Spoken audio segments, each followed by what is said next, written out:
Blog Talk Radio.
Appeared before the Congressional Committee to tell what I knew of activities which might lead to an attempt to set up a fascist dictatorship.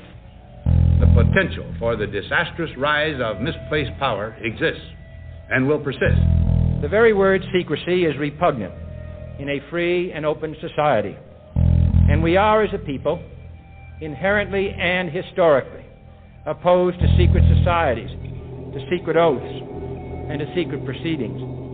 President Bush signed a formal agreement that will end the United States as we know it, and he took the step without approval from either the U.S. Congress or the people of the United States. The secret organizations of the world power elite are no longer secret. It's known as the Bilderberg Group. Could their objective be world domination? I'm Jim Tucker. I've chased Bilderberg for 30 years. I'll never give up the chase. Bilderberg's plan for the whole world is nothing less than world government. I'm not comfortable with that at all. Who elected these guys to run the planet? They are the elitists. They feel they should run the world for their own selfish interests. Now we can see a new world coming into view. A world in which there is the very real prospect of a new world order. Bilderberg is making great progress toward a world government, and only an educated, informed public can stop them in their tracks. David Rockefeller admits in his own memoirs that he wants to destroy the United States. He's a traitor! It's good to be back at the Council on Foreign Relations. As Pete mentioned, I've been a member for a long time and was actually a director for some period of time. I never mentioned that when I was campaigning for re-election back home in Wyoming. Let us never tolerate outrageous conspiracy theories.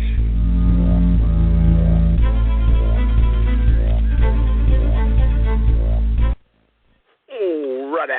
All right, we'll do a little late night history here. Figured might as well. What the heck? So enjoy.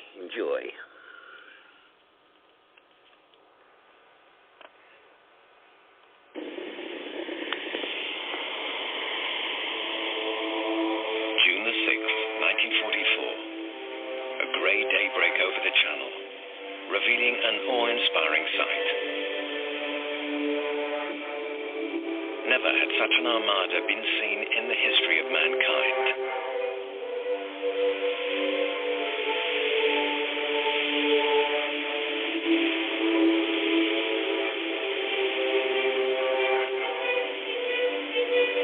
On board 7,000 vessels, 130,000 men crossed the stretch of sea, with air cover from 20,000 planes.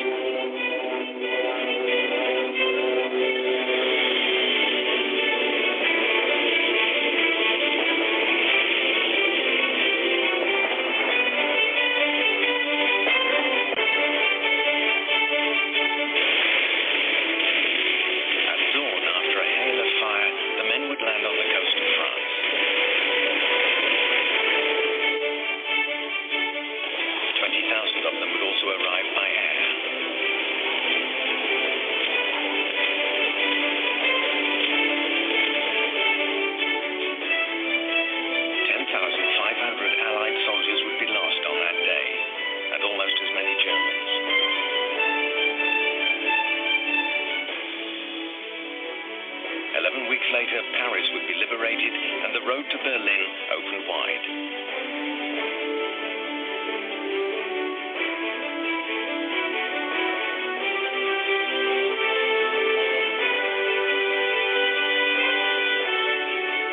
This film will tell from the viewpoint of both Allies and Germans this epic tale, from its planning in Britain, launched in January 44, until its outcome in the summer.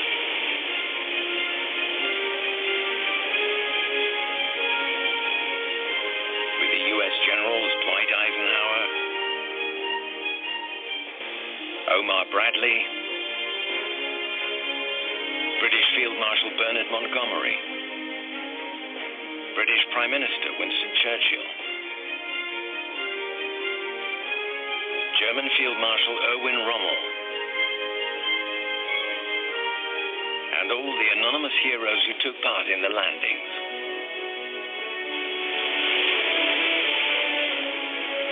Not to mention men like Sergeant Grant, who risked their lives filming it.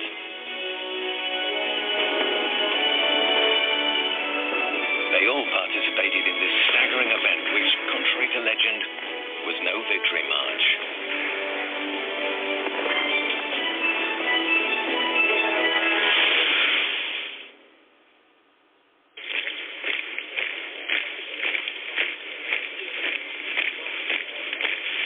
December 1st, 1943, the Tehran Conference.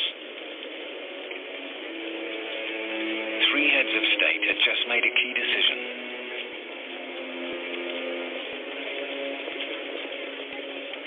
The satisfied-looking Joseph Stalin, supreme leader of the Soviet Union and its armies, at the top of the steps. Lower down, the concerned-looking British Prime Minister, Winston Churchill.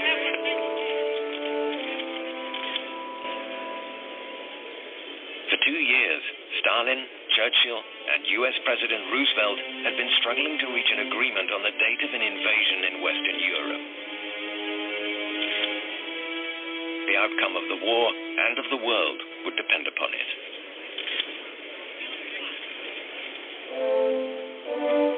From the moment his country entered into the war with Germany in June 1941, the Soviet leader had been demanding the opening of a second front in the West to relieve the pressure on his troops, alone against Hitler in the East.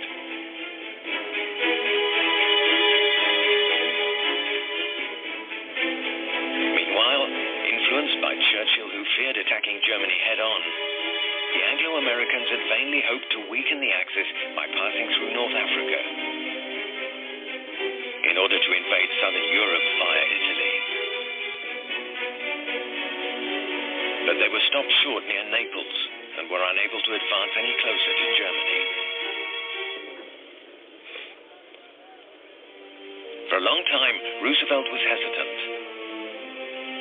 He didn't think his country was ready enough for such a huge operation. But he now wanted to put an end to the Third Reich as soon as possible, and to do so in the West. He also hoped to cooperate with the Soviets after the victory.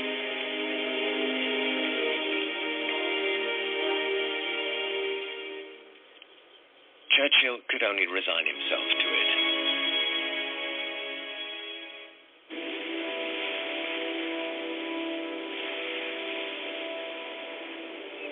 Since the United States had entered the war in 1941, Hitler had feared an invasion of the German-occupied west coasts of Europe.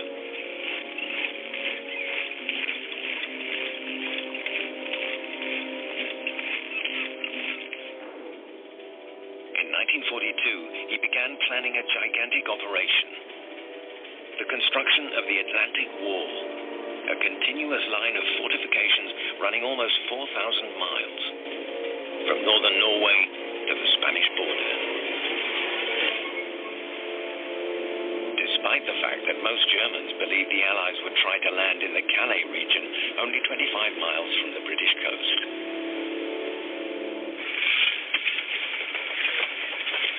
The German authorities therefore requisitioned thousands of men, free laborers, Frenchmen in the compulsory work service, refugees, Jews and prisoners of war, to carry out this outrageous project, which would require 13 million tons of concrete.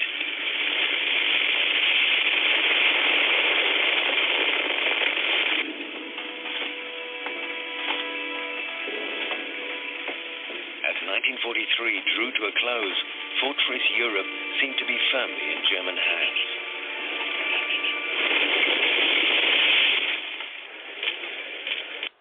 Join large-scale battles with military vehicles. The online action game War Thunder has received a major update. On January the 15th, 1944, having been handpicked by Roosevelt to lead the landings, Ike Eisenhower arrived in London to plan Operation Overlord.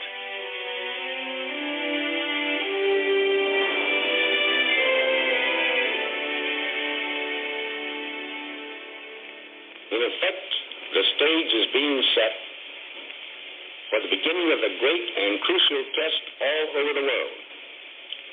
I am completely confident that the soldiers, sailors, and airmen, and all the civil populations of the United Nations will demonstrate once and for all that an aroused democracy is the most formidable fighting machine that can be devised.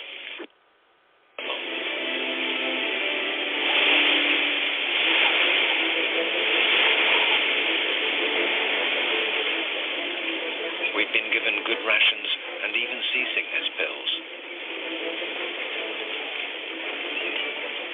But with the diesel fumes, most men, even the strongest amongst us, got sick.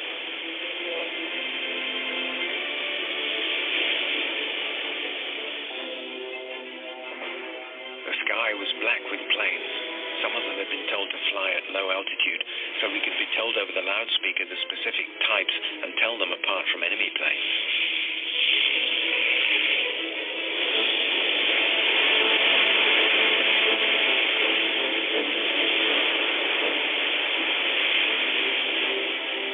Told the men to ignore the cameras as much as possible. They were natural actors, deep in their thoughts, living their own experiences. I wasn't afraid, because there was no fear on their faces. Just the desire to get out of that bloody boat that was making them seasick.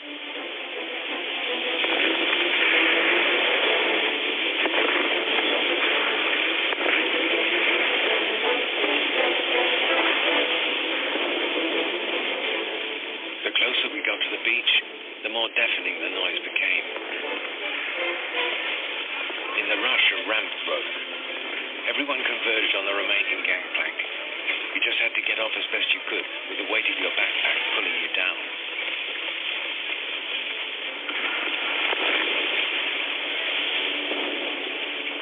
Grant and the others were spared the first assault. For them, the hard part was about to begin, joining up with the paratroopers who had been dropped behind enemy lines.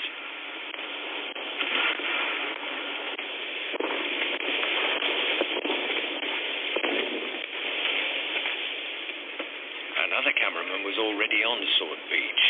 The youngest among them, Sergeant O'Neill, had arrived 45 minutes before Grant. It was he who filmed the last moments of the battle.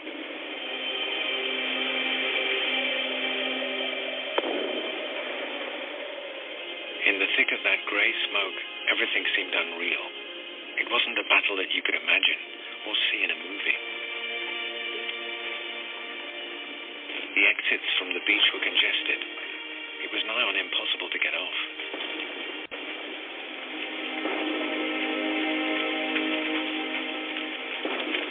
I followed an infantry platoon which was trying to get out of there. At this point, the jolting camera indicates that O'Neill has been shot. He had just time to film a last few sequences before being repatriated for medical care.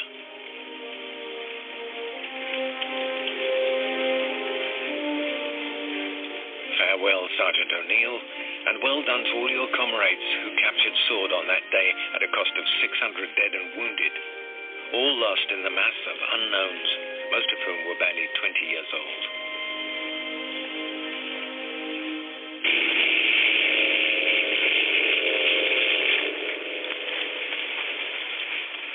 Germans who had been taken prisoner were rounded up on the beaches.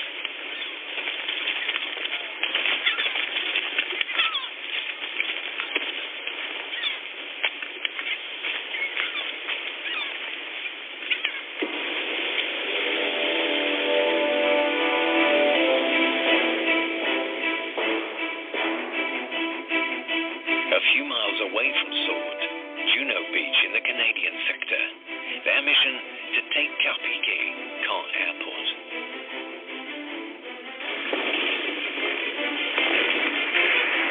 What were these young soldiers thinking after making the 5,000-mile journey to land at Bernières, a small, unknown seaside resort in Normandy?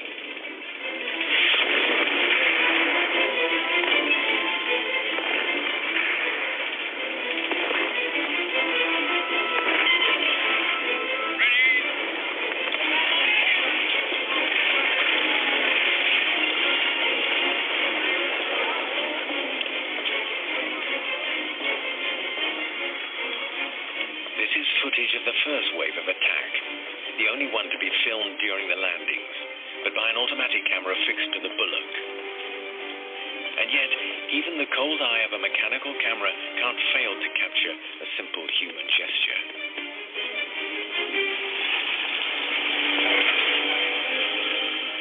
Soon, the very first French house would be liberated in Normandy. It would cost the lives of 100 men, which Allied cameramen had been asked not to film.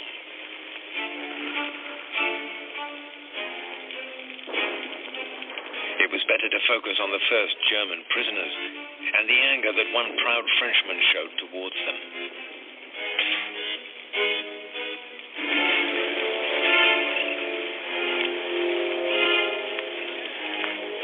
The German surrender did nothing to mask the difficulties met by the men on Juno Beach, where a rough sea was causing problems for the landing of the second assault wave.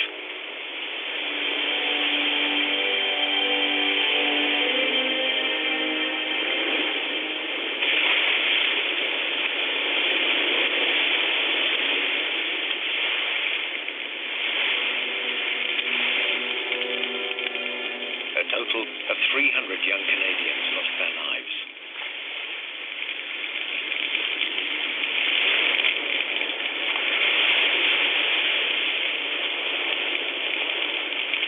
The sacrifice wasn't in vain.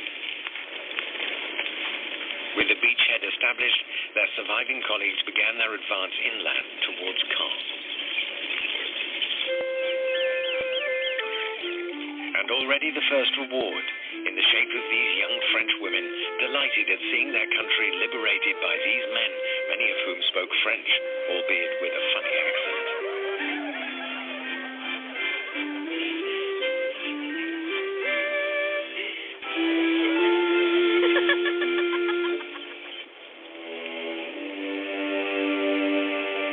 And yet, at Allied headquarters in Portsmouth, and despite British Admiral Ramsay smiling with pride at the part played by his fleet, General Eisenhower still seemed anxious.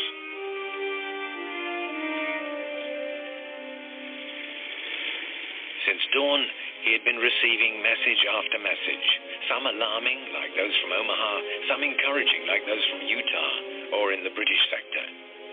From the look on Ike's face, you can tell the battle hasn't yet been won.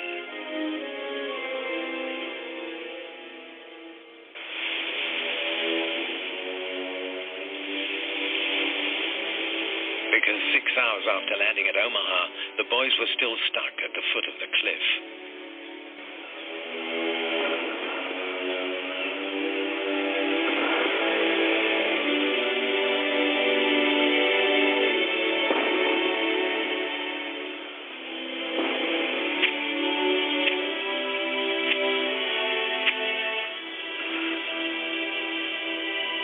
The Americans always do the best for their men, whatever extra backup is required.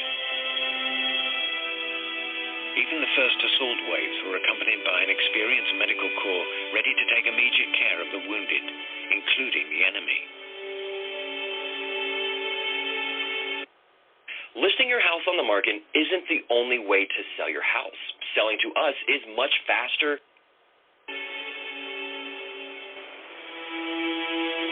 Never had first aid been so needed as at bloody Omaha, where the dead lay alongside a handful of prisoners.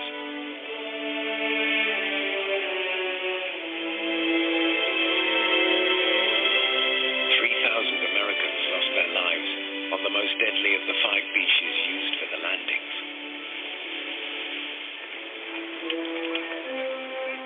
And yet, late in the day, With the sun out, and after the first waves had managed to establish beachheads and advance inland, more troops began to arrive at Omaha.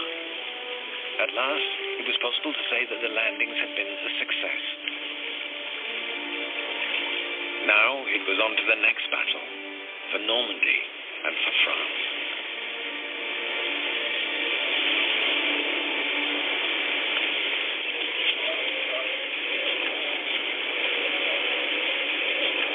General Montgomery arrived 2 days later.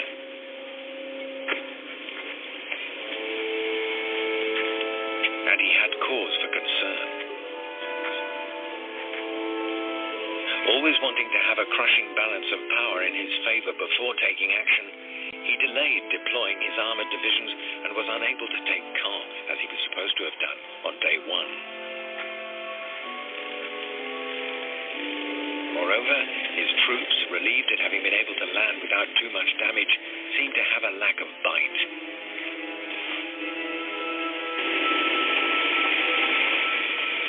Their cameraman embodied this in a way, strolling around filming these first funny Frenchmen, asked to pose for the cause. And these ones seem more than happy to oblige.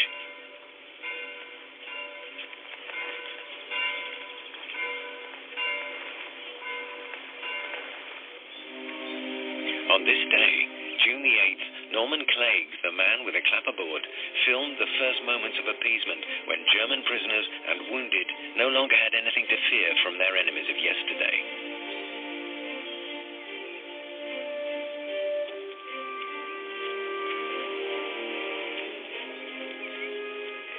Days later, Clegg would be killed by German fire.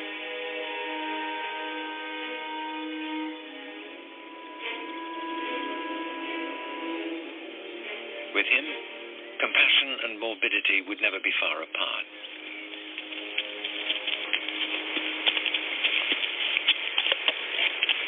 But this footage also illustrates how the British slackened off the day after D-Day. A slackening of which the Germans would take full advantage.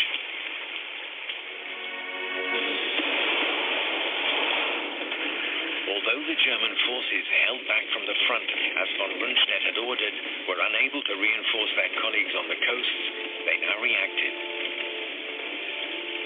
2 armored divisions, including the famous 12th Panzer Hitlerjugend SS, counterattacked on June the 7th, 8th and 9th, barring the road to Caen to the British and Canadians.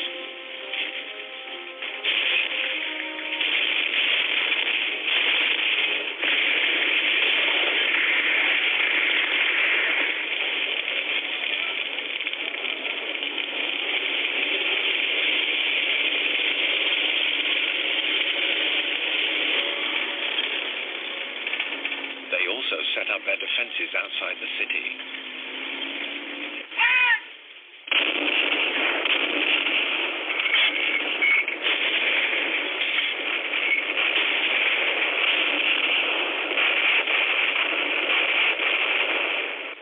This made the bombing raids on Caen itself ineffective. Although they did allow the German propaganda machine to show that its own soldiers were suffering the same fate as the city's inhabitants. The German army maintained control of the city, while for the first refugees, the approach of the liberators meant they had to leave.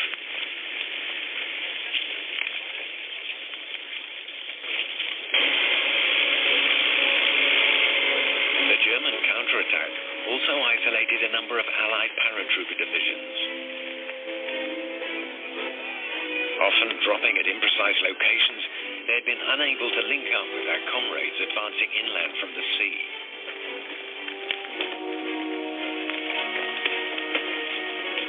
Many were captured, but few seemed resigned to their fate.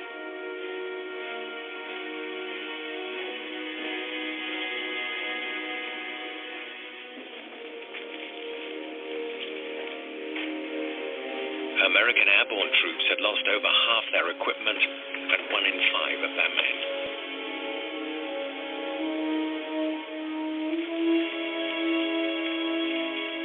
All these men had paid dear for the honor of being the first to tread on French soil. but their overwide dispersion at least managed to keep the Germans confused, making them believe that a far greater number of men had been dropped than in reality. The Federal Reserve Bank of New York just issued a digital dollar, effectively replacing paper money with nothing more than a government-controlled computer program.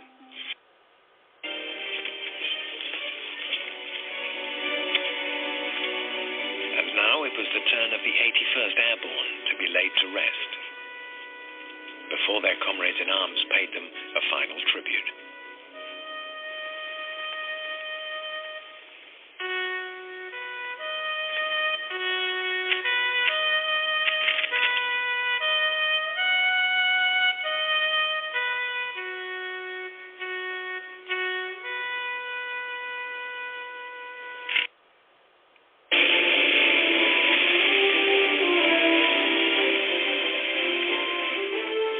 De Gaulle would only spend one day in France. For him, too, time was pressing. Time to tell Montgomery what he wanted to hear, and the British Field Marshal even let him hog the limelight.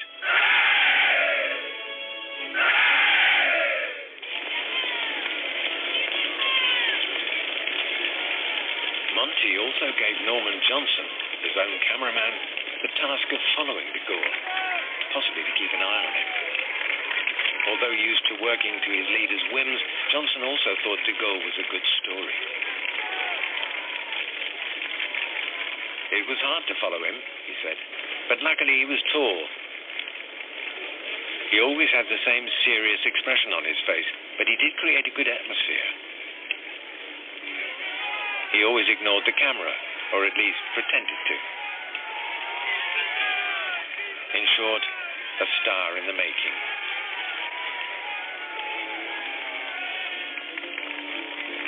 In Bayeux, people everywhere were delighted to finally see Frenchmen who weren't under the German yoke, a sign of renewed sovereignty. Especially as de Gaulle was intent on showing himself off with his own people and the men and women of the resistance, with no British or Americans present, before heading to the town hall where he installed his men without referring to the Allies.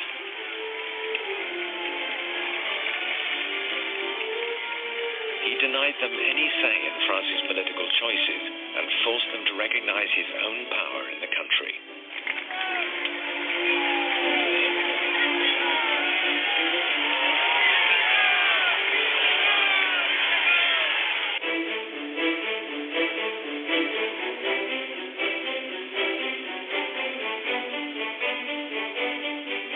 Although men had no need of ports to land, they now had need of artificial ports to continue the battle and to provide logistics and supplies for the hundreds of thousands of Allied soldiers.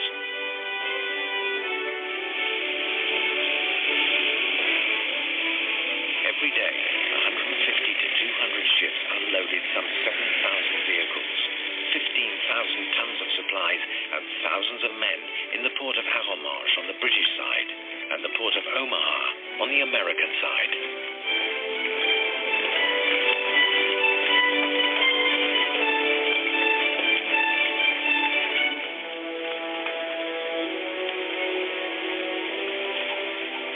But soon the weather worsened and once again threatened to compromise the operation.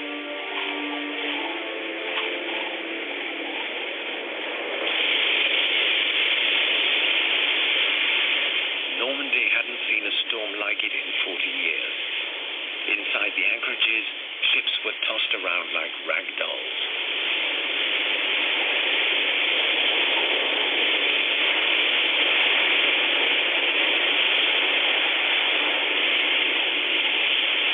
The wall of caissons was unable to withstand the cataclysm. Worse still, some of them broke away, letting the waves surge into the port.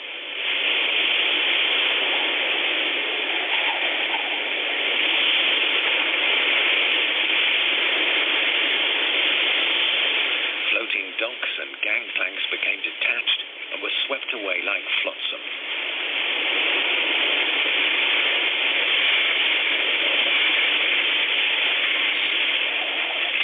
The storm would last for a full 4 days, interrupting the supply of materials and reinforcements. On the morning of June the 23rd, clear skies revealed the sorry sight of hundreds of ships and wrecks run aground along the beaches. Although British engineers quickly rebuilt the port of Arromanches, the U.S. port of Omaha remained out of commission.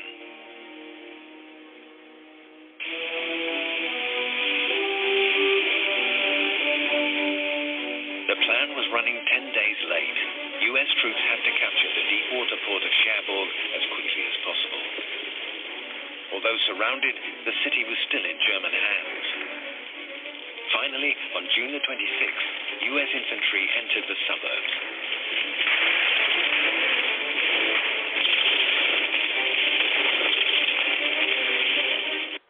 If I lost it all and I had to start from scratch, here's what I'd do to get back to 6 figures a year in 4 steps. So step 1. That same day, before a gathered press he clearly seemed not to appreciate, Lieutenant General von Schlieben, the commandant of the garrison, surrendered. Although this giant of a man politely wiped his feet before his victor, the young General Collins, he nonetheless balked on his oath made to Hitler to prefer death over the shame of surrender. And Schlieben even surrendered before his men, who didn't lay down their weapons until the following day.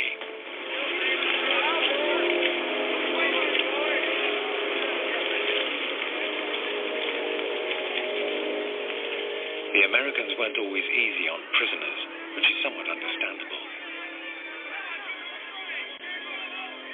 Since D-Day, they had already lost 22,000 men.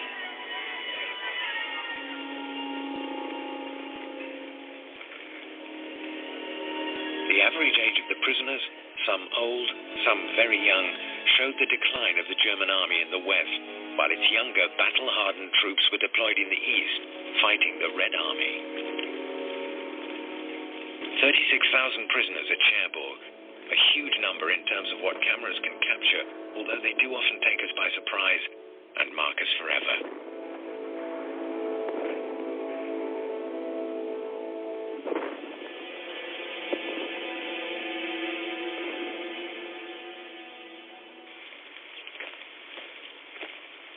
With Cherbourg taken, one of the last sections of the Atlantic Wall had come tumbling down. Unlike the faces of their men, those of the captured officers maintained a degree of haughtiness.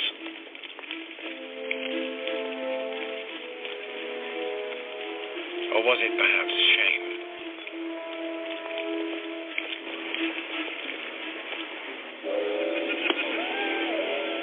After Cherbourg, Hitler decided to personally oversee the German army in the west. He removed von Rundstedt, who had suggested calling a truce, and replaced him with the more obliging Field Marshal von Kluge.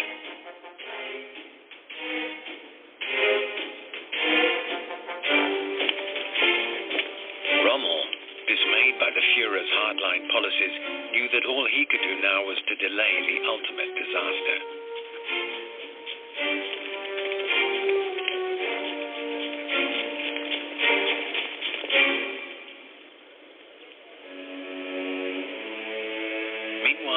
Eisenhower was also worried.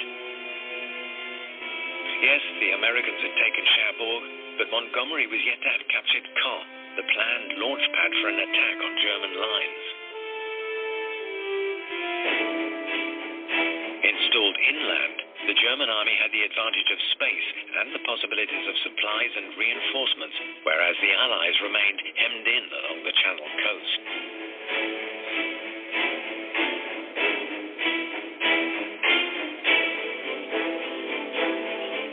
The Americans had no choice but to pierce the enemy front in the Cotentin. Not easy in a region of bocage where the hedgerows made defense easier.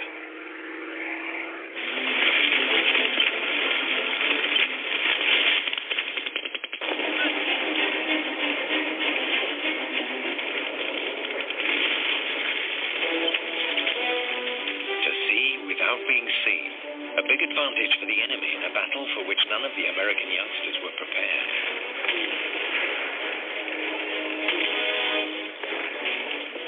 In this huge checkerboard maze, a handful of resilient combatants could stop an entire battalion.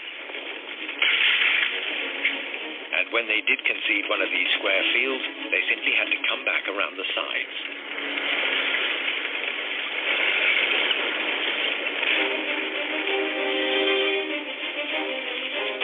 American tanks were obliged to stick to the roads, making them easy targets.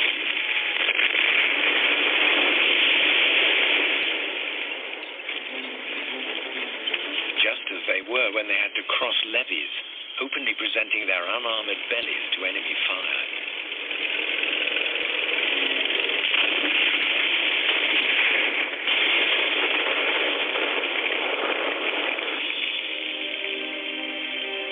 These bocage traps accounted for thousands of GI lives and resulted in a failed attempt to penetrate what became known as this goddamn country.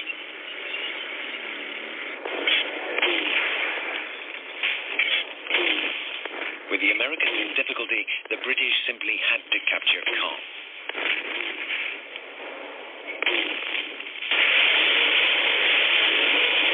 Montgomery finally decided to employ considerable means.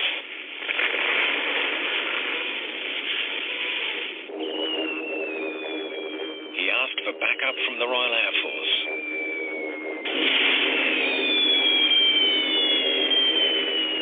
Over 2,500 tons of bombs were dropped on the city.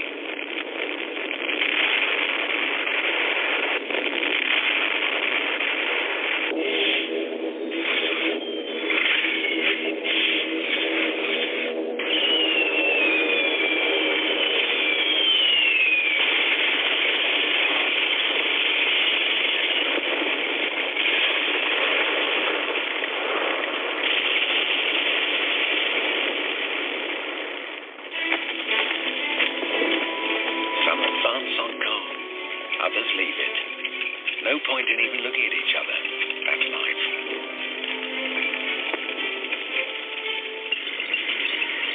After 2 days of fierce combat, 115,000 British troops entered the east of the city, which was now 3/4 destroyed. My name is Tyler Devereaux. I'm inviting you to attend my brand new 2-hour live masterclass. And I'm about to show you what night.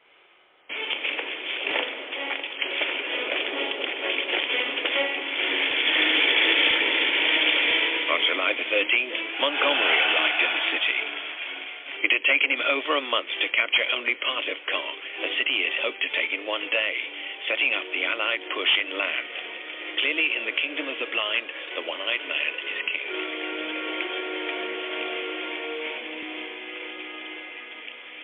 Although the inhabitants raised the flag of the Cross of Lorraine, much of the city was still in German hands.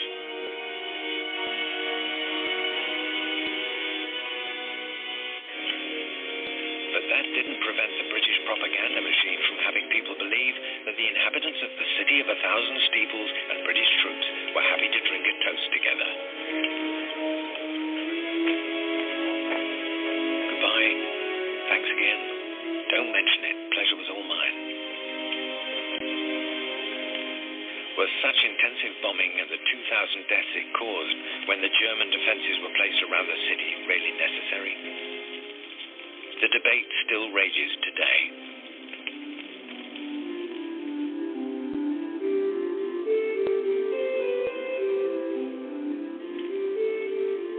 Each man and woman reacted in their own way. Who was this German playing the organ in a ruined Normandy church? A madman? A filthy Jerry? A music lover?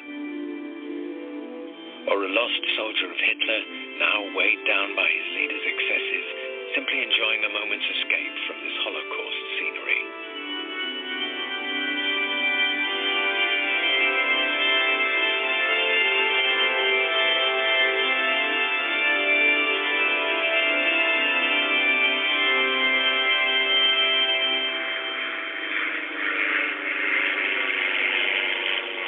A few days later, it was the turn of the British Prime Minister, Winston Churchill, to land.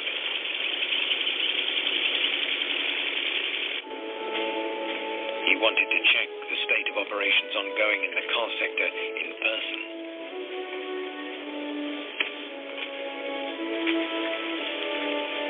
But how However much Montgomery played the good tour guide, he only dominated his car and not the plain of Caen, which was still under German army control. 10 days after taking the city, the British were yet to break through German lines, and Churchill's agitation wasn't about to change that.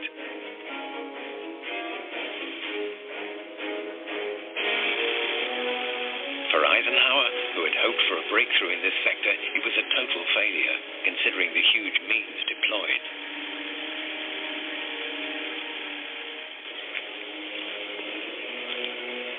The Supreme Commander placed more and more trust in the discreet three-star General Omar Bradley, who had organized the landings at Omaha and Utah before taking Cherbourg.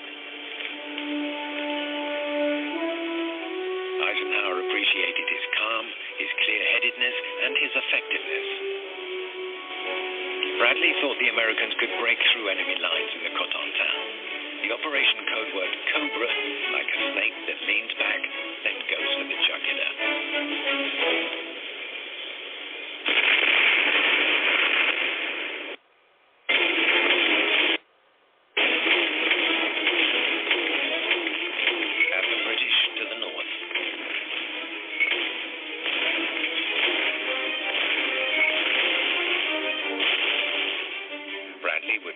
Be able to use the maneuver he had been planning for a long time, to catch the enemy in a pincer movement between the British divisions advancing from the plain of Caen and the U.S. armies in the south, trapping the retreating Germans between Argentan and Falaise.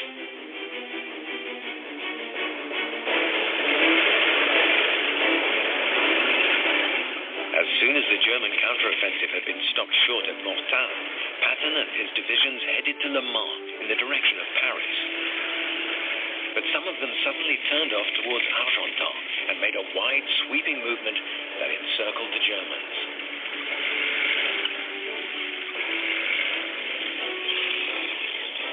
While in the north, the Anglo-Canadians formed the linchpin between the Allies.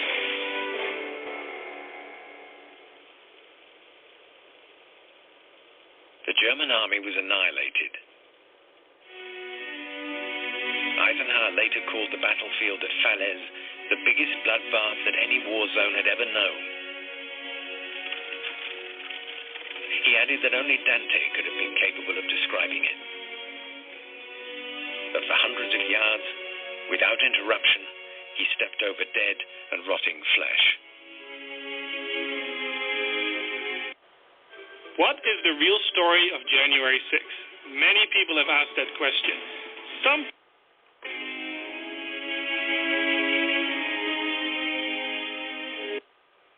Paris heading east without caring too much about barricades in the way.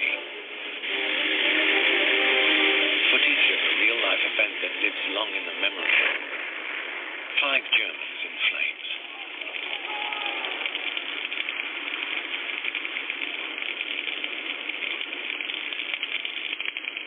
It takes nothing away from the men and women who rose up against the occupiers before the Allies' arrival, and the dozens of them who died fighting the retreating German army.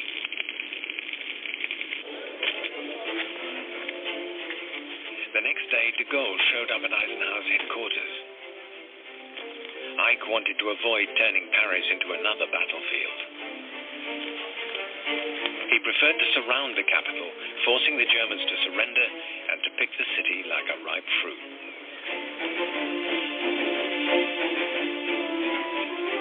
But the eloquent French leader managed to persuade Eisenhower to enter the city in order to avoid a possible bloodbath, but also to quash the rise of communist resistance members. Ike yielded, and Bradley agreed to detach Leclerc's 2nd Armored Division, which had won renown at Falaise, so that it would be the first unit into Paris and would accept the German surrender. Mouvement immédiat sur Paris.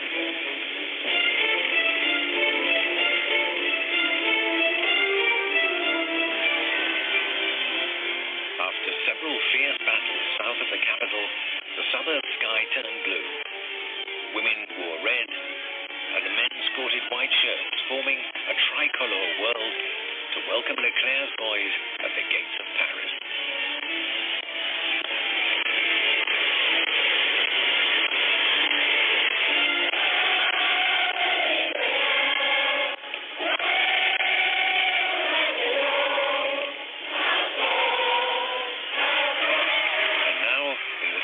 himself, it was time for jubilation.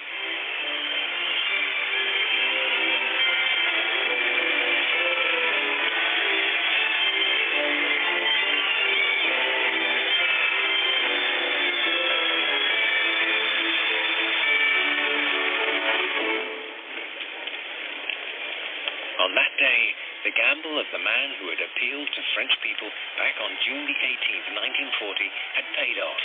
The miracle had happened. France, once crushed and humiliated, now stood shoulder to shoulder with the victors. And now for the victory parade down the Champs-Élysées to reinforce the legend. But that's a very French story. Our story ends the following day on a less magical Place de la Concorde. At the head of a country whose political future was still uncertain, de Gaulle had asked Eisenhower to back his authority before the French people. Eisenhower happily obliged, as did General Bradley. But it was modesty alone that kept him in the background, as de Gaulle took center stage.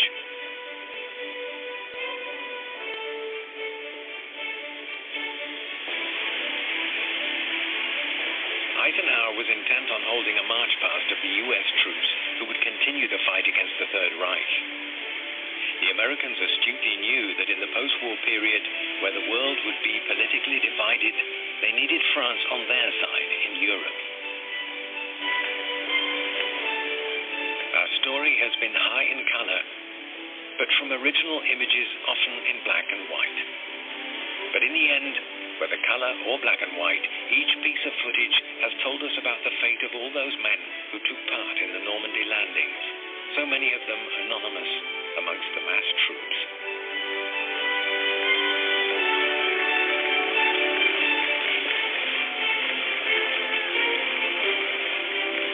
Who were you, lost amongst the crowd of faces?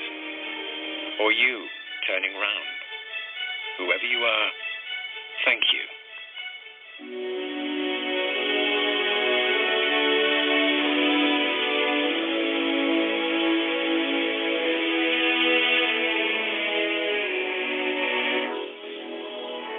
There you have it there, the storming of Normandy. Of course, you know, the excuse me, all that could not have been possible if you go back a little bit before then, the Battle of Kursk. If the German army wasn't weakened by Kursk, I believe they probably would have had the strength to push back the Allies back into the sea. But they were so weakened at that point, and still, look at the amount of loss of life. It's just simply horrendous. I mean, 22,000 people one day. I mean, just imagine that. And then that's on, the American side. So let's look at the Battle of Kursk here real quick. And make sure nobody's on the phone line. Good. I don't want to talk to anybody tonight. All right, let's look at the Battle of Kursk.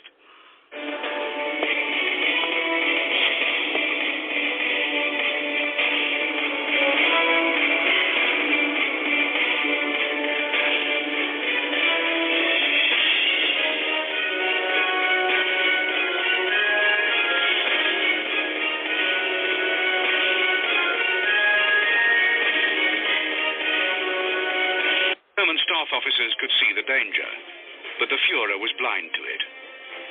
On the 10th of May, 1943, the architect of Germany's tank forces, General Heinz Guderian, became engaged in a heated conversation with Adolf Hitler regarding Hitler's decision to attack at Kursk. Guderian is reported to have asked, "How many people do you think even know where Kursk is? It is a matter of profound indifference to the world whether we hold Kursk or not. Why do we want to attack in the East at all this year?"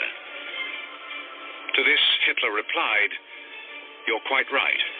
Whenever I think of this attack, my stomach turns over." Guderian strongly advised Hitler to remain on the defensive, but Hitler was determined. He would go ahead with the attack. Guderian was not alone in his apprehension. Almost to a man, Hitler's generals had advised him to adopt a defensive posture on the Eastern Front during 1943. The last 2 years had cost them dearly, and they needed a chance to rest and regroup. Hitler's decision to attack would seriously damage his forces and remove any hope the Germans had of regaining the initiative in the Eastern Theater. By draining away the German tank strength, the short but intensive Battle of Kursk would tip the scales of World War II decisively in the favor of Soviet Russia.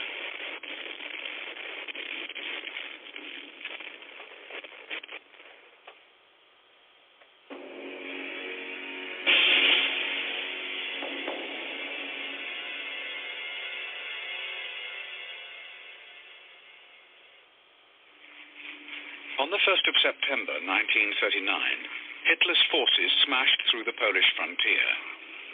This prompted Britain and France to officially declare war on Germany 2 days later. Hitler hoped to avoid this outcome, as he never expected the Western governments to go to war over Poland.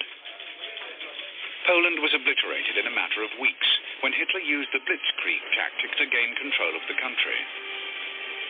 Before Hitler could continue advancing eastwards, he knew he would first have to deal with his enemies in the West. By May 1940, the German troops turned their offensive westwards. The war with the West was drastically different to that with Poland, as the forces facing the Germans were modern and well equipped.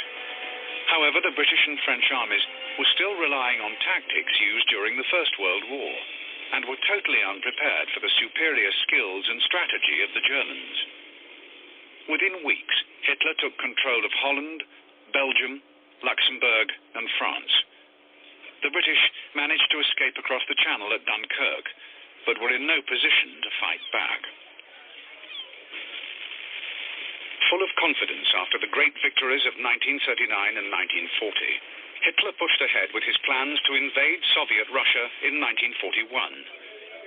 He held a deep contempt for the Soviet Union and boasted that we just have to kick in the door and the whole rotten edifice will come crashing down.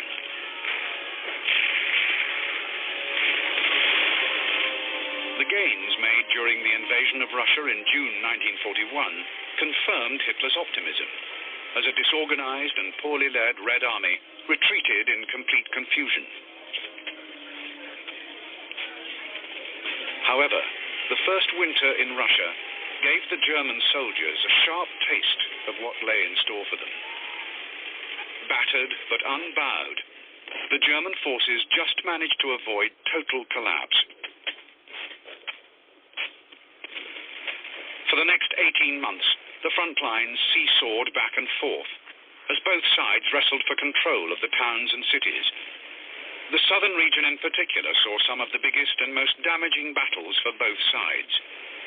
Ferocious battles for Sevastopol, Kiev, Rostov, and Stalingrad consumed vast amounts of men and materials, as control of the towns and cities swayed from side to side.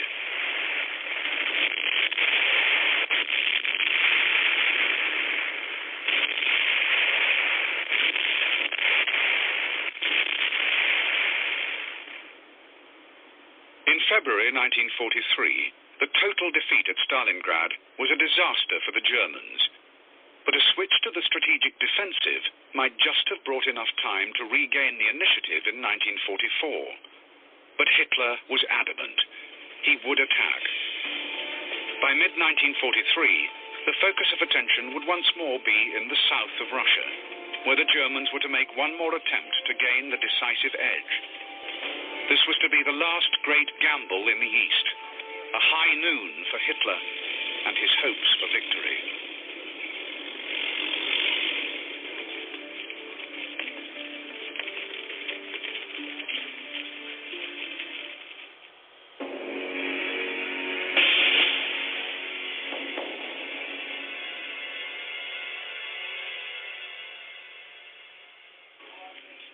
Confident after the stunning victories over Poland in 1939 and the Western Allies in 1940, Hitler pushed ahead with his ultimate goal of defeating Soviet Russia in 1941.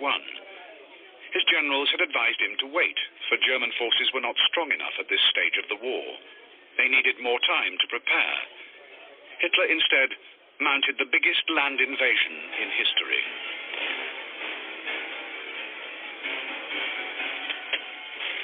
Like his previous campaigns, Hitler expected quick victory, and the mobile warfare tactic was employed once again.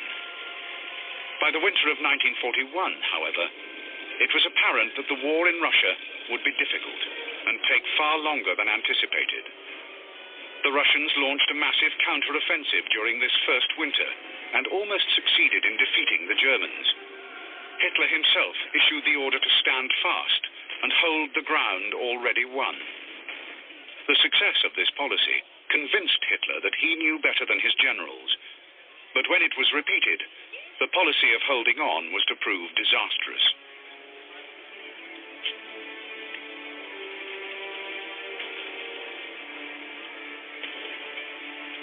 The crushing defeat of the German Sixth Army at Stalingrad affected Hitler deeply, as it came as a direct result of his refusal to allow a withdrawal.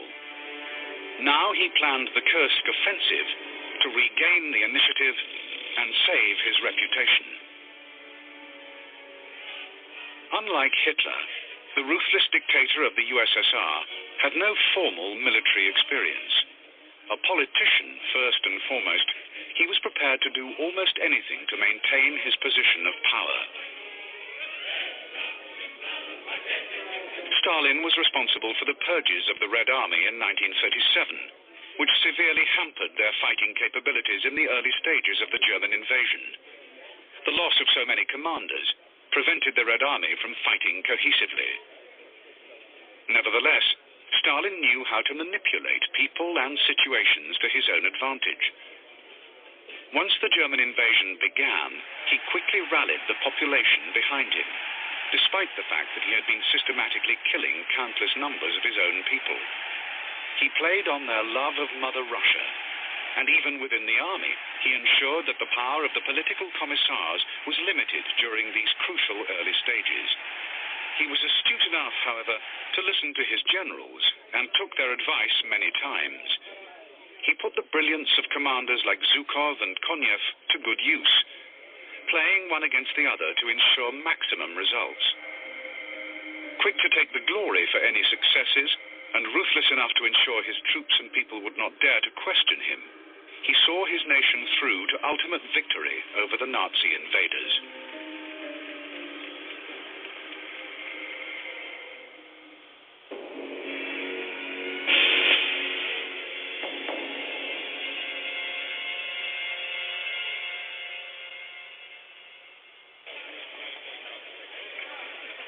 By the spring of 1943, the German army and German nation were still in deep shock over the defeat at Stalingrad. This defeat was their first major reverse of the war, and the feigned tenacity of the Russian soldier had been decisively proved. The Russian offensive, launched immediately after Stalingrad, presented the very real danger that the German army would be pushed back even further.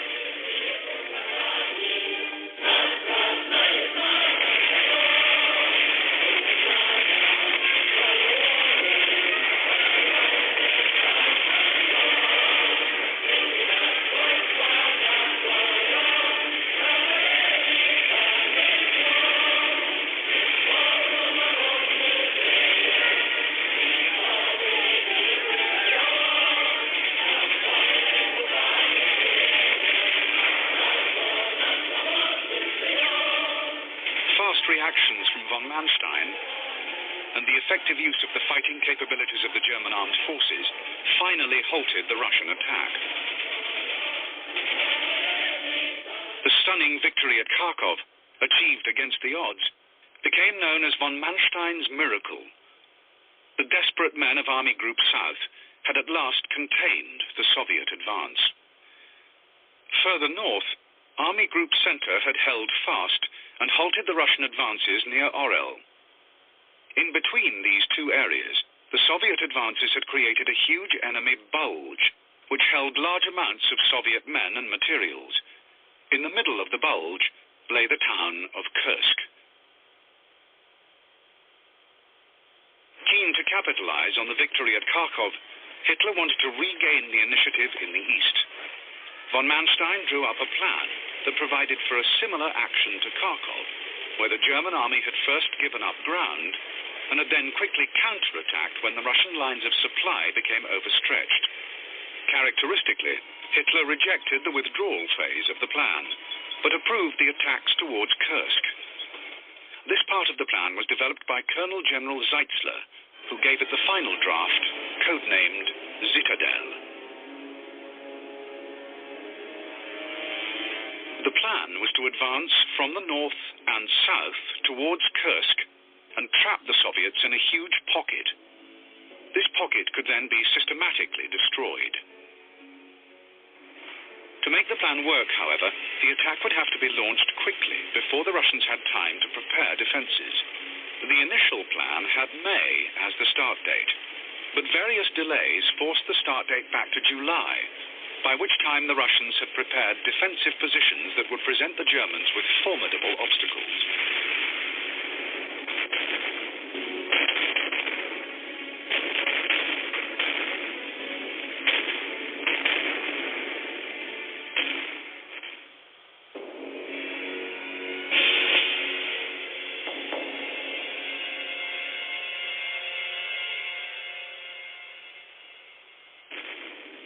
The Russian victory at Stalingrad had shown that the mighty German army could be defeated.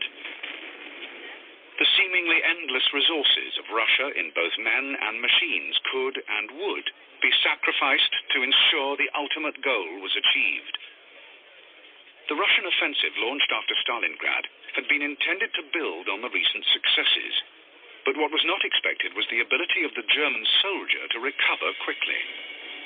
The Russians suffered a surprise defeat at Kharkov in March 1943, just 1 month after the surrender at Stalingrad.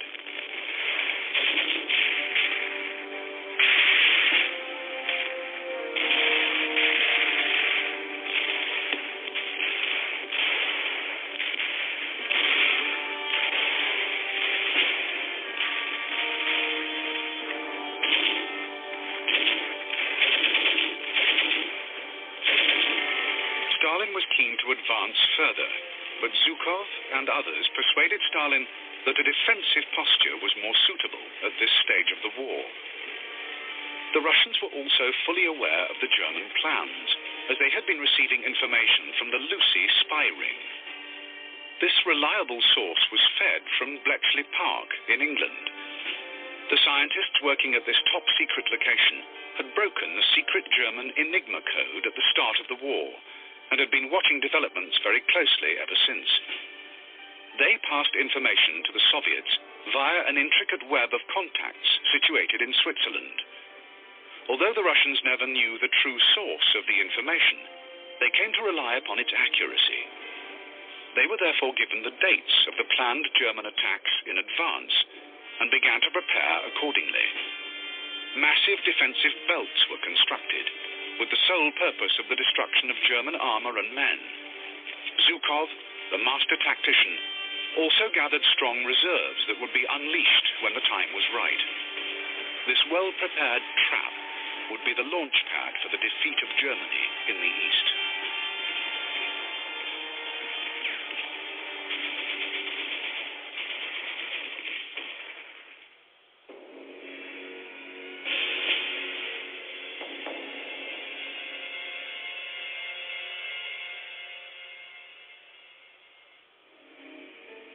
Georgy Zhukov gained his first military experience under the Tsarist army during World War I.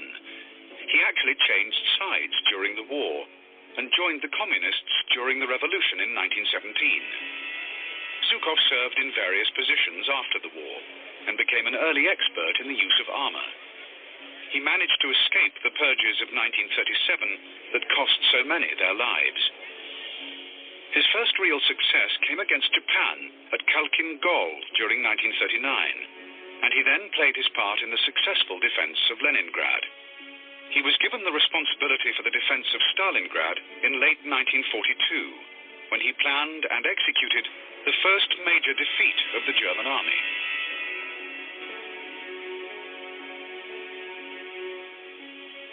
Zhukov was a quick-tempered man who intensely disliked those who failed in their duty.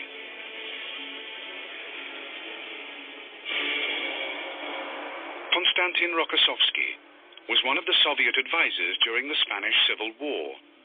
He was also caught up in the purges of 1937. He escaped death, but did spend a period in prison. He was called back into service to help in the defense of Moscow in 1941, and also had the control of the Don Front during the Stalingrad battle. He was in command of the Central Front during the Battle of Kursk.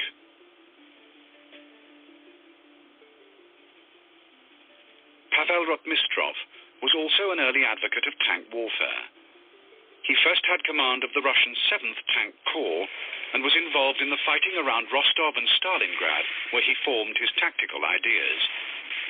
It was Rotmistrov who first suggested the use of complete armor-only formations. This tactic was adopted, and he subsequently gained command of the 5th Guards Tank Army.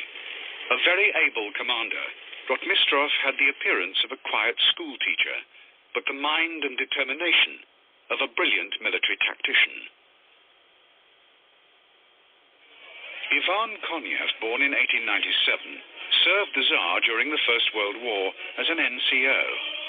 By 1917, he had become a communist and joined the Russian Revolution, serving as a political commissar. He then joined the Red Army and graduated successfully from the Frunze Military Academy. In August 1941, he served in the Transcaucasian Military District inside the Smolensk sector. In October 1941, he became commander of the Kalinin Front and helped to resist the German drive towards Moscow. Konev made a name for himself as an aggressive and highly competent commander, regarded by many as second only to Zhukov. He was the perfect man to command the steppe front during the Kursk offensive.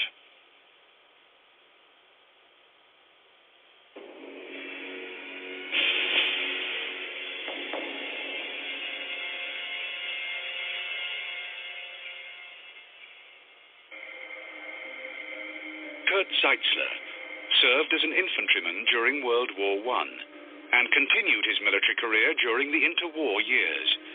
In 1934, he transferred to the newly created tank section, which was one of a number of changes brought in under Hitler. By 1939, he had risen to the rank of colonel, his forte being organization and mechanized warfare. He held various staff positions during the first 2 years of the war, and by 1942, he was serving in the West under von Rundstedt. He played a significant role in the Allied defeat at Dieppe during that year, bringing him to the attention of Hitler. A month after Dieppe, he was promoted to general and became the chief of staff. His approach to older generals sometimes caused him problems with fellow officers, for he always spoke his mind, even clashing with Hitler on a number of occasions. He tried in vain to make Hitler see sense at Stalingrad. It was Zeitzler who drew up the plans for the Kursk offensive and its pincer attacks. Although some of the other generals voiced their concerns, Zeitzler pushed enthusiastically for the plan, which was finally approved by Hitler. Its consequences would prove disastrous for Germany. Erich von Manstein, the commander of Army Group South, is acknowledged as one of the most able German commanders of the Second World War. His military experience dated back to World War I, where he fought on the Western and Eastern fronts. Before the end of the war, he had reached the rank of captain. By the time Hitler came to power in 1933, von Manstein was a lieutenant colonel with the German General Staff. Further promotions followed until the outbreak of World War II, when he held the rank of lieutenant general. Before the start of the war, he had been responsible for suggesting the use of the assault gun that was to become known as the Sturmgeschütz, a machine that was to play a significant part in Germany's conduct of the war. He was closely involved in planning the various opening campaigns. The successful plan for the attacks in the West in 1940 are also thought to be the brainchild of von Manstein, although Hitler later claimed them as his own. Von Manstein had a gift for determining the enemy's intentions and identifying their weaknesses. He held various field commands from the start of the war with Russia in 1941, and successes included the defeat of the fortress of Sevastopol. However, the longer the war in Russia dragged on, the more Hitler and von Manstein differed over its execution. Hitler was obsessed with holding positions to the last man, and von Manstein tried in vain to change Hitler's tactical reasoning. By the start of July 1943, von Manstein was in overall command of Army Group South, which played the major role in the execution of Plan Citadel.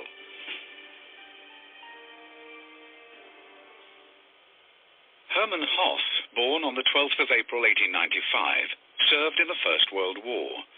He remained in the German army, and by 1936, Hoth was a divisional commander. He commanded the 15th Panzer Corps during the invasion of Poland, and on the 27th of October 1939 was awarded with the Ritterkreuz for his service. Hoth went on to lead the 15th Panzer Corps through the successful French campaign of 1940. He then led Panzer Group 3, later renamed the 3rd Panzer Army, towards Leningrad and on to Moscow, where he almost succeeded in his mission. By 1942, Hoth was commander of the 4th Panzer Army and in action at Stalingrad. His mission was to get the trapped 6th Army out of the city, but the task was virtually impossible, and he failed. Hoth and his 4th Panzer Army went on to be involved at the heart of fighting at Kursk.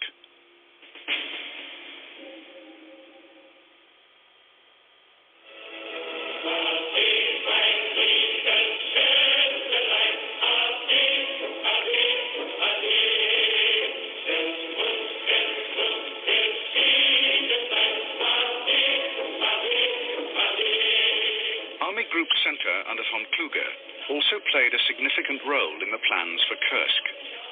To the north of the salient, von Kluge's army group would serve in the 9th Army that would provide one of the 2 great pincers designed to snuff out the Soviet salient.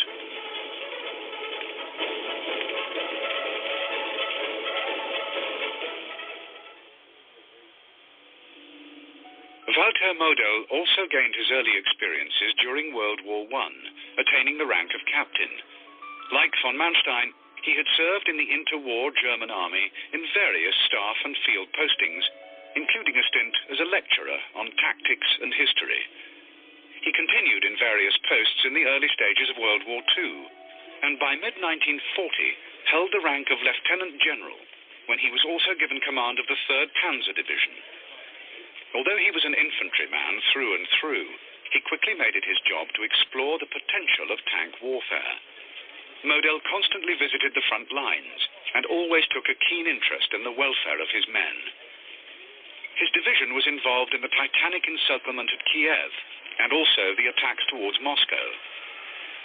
Model firmly believed in the concept of lightning war, and his successes did not go unnoticed by Hitler. By the start of 1942, he was in command of the 9th Army with the rank of Colonel General. He was given the task of attacking in the Rzhev sector in southern Russia. The bloody battles here would last for almost a year. By spring 1943, his 9th Army was well placed to take part in the Kursk offensive.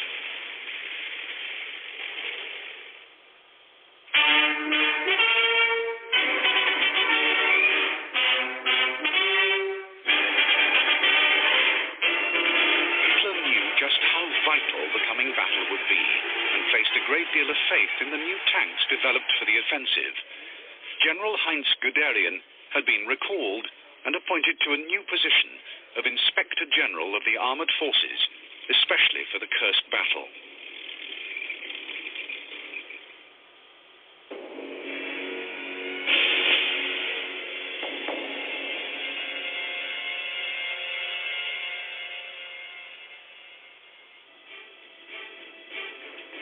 The purges of 1937 upon the army by Stalin had left a weak and poorly led force.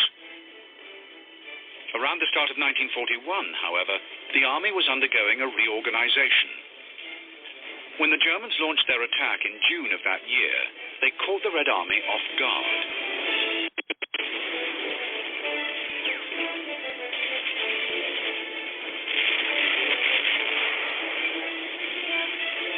The initial advances by the Germans cut deep into the Russian rear areas. In many cases, the Germans found themselves advancing eastwards and also defending westwards as the retreating Russians caught up with them.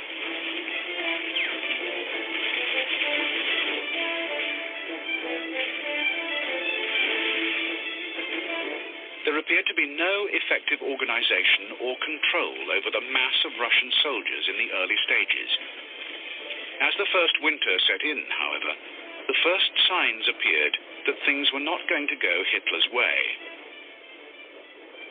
Better adapted to the climate and countryside, the Russian army quickly launched their first offensive that almost succeeded in overrunning the German army. The main drawback for the Red Army was the constant interference by political commissars who instilled fear into every soldier. Often, commanders were reluctant to take key decisions without clear instructions from much higher up. This directly affected the course of the fighting and may have contributed to some of the Red Army's defeats. The Russian soldier was also dealing with new tactics being employed by the Germans. What was more, the Red Army suffered many problems of supply, and the loss of vital industrial regions and the relocation of factories further east hit production hard. As the war progressed, the Red Army became better equipped and more able to cope with the superior skills of the German army.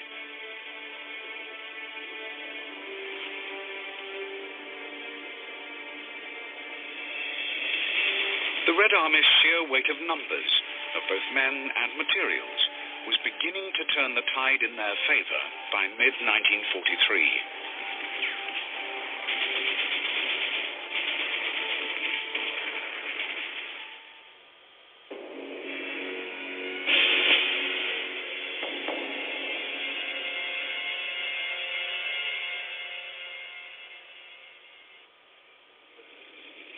The Russian soldier had the backup of plentiful tanks and planes, and they appear in the bewildering array of different types used by the German army.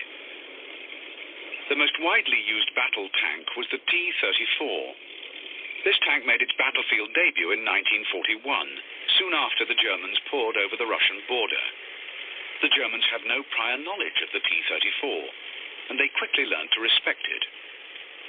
The T-34's design, which remained largely unchanged throughout the war, was simple and crude, but highly practical.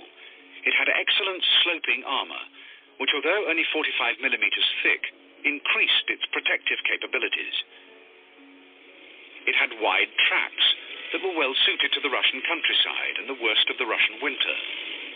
The armaments on the version used at Kursk were a 76 millimeter dual-purpose main gun, backed up with 3 7.62mm machine guns.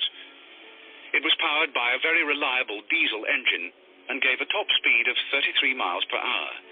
It weighed around 26 tons and had a 5-man crew. The downside was the poorly designed turret that had to be traversed by hand. It was also very cramped, with rudimentary radio communications.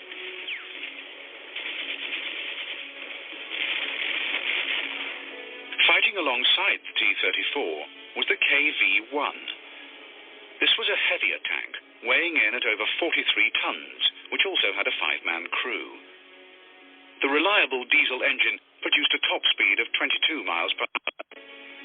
The armor protection was 110 millimeters thick, and like the T-34, its main gun was a 76 millimeter weapon, backed up with 3 7.62 millimeter machine guns. It carried more than adequate ammunition supplies and had excellent suspension. Unfortunately, it also had a poorly designed turret and complex gun-sighting mechanism. The crews that manned them were poorly trained, and these faults conspired to ensure that the KV-1 would never have the impact of its more famous stablemate.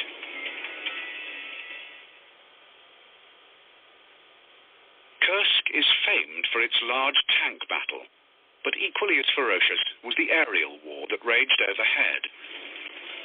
With their tank forces, the Russians used a few simple designs for their aircraft that were practical and produced in large numbers. The IL-2 was one of these. It would see a great deal of action around Kursk. Over 36,000 of these aircraft were manufactured before the end of the war. The IL-2 was a ground attack plane and was an excellent performer at low levels. Top speed was around 250 miles per hour. The main armaments were two 37mm cannons and two 7.62mm machine guns, plus one rear-facing machine gun for added protection. It could also carry up to 600 kilograms of bombs. Best suited to low-level attacks, the construction allowed for a certain amount of armor protection to be included. The main areas protected were the underside, cockpit, and fuel tanks. From its introduction in 1941, the plane was involved in most of the fighting on the Eastern Front. Although the Red Air Force pilots could not match the skills of the Luftwaffe aces, this plane and its pilots did play a significant part in the defeat of the Third Reich.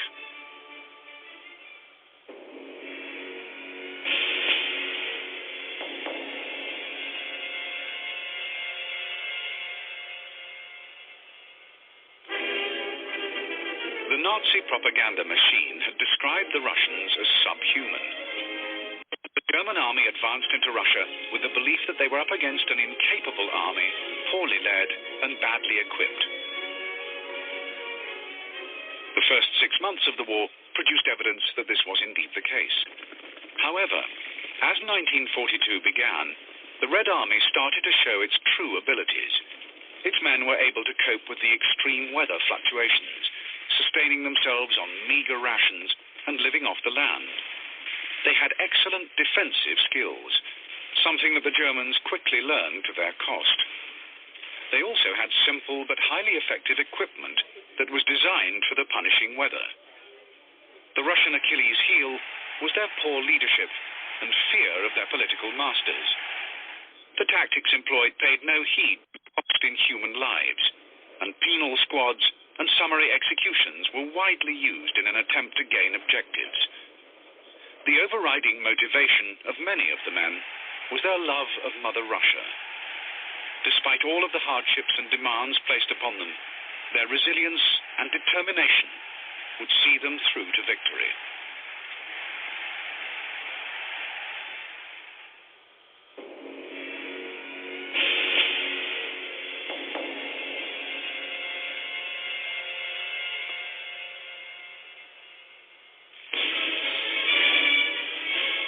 The German army of World War II was arguably one of the most efficient the modern world has seen.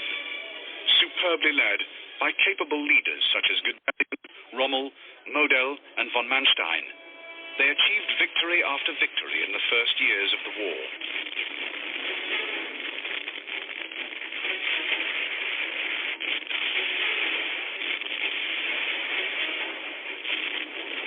The army was extremely professional and very aggressive.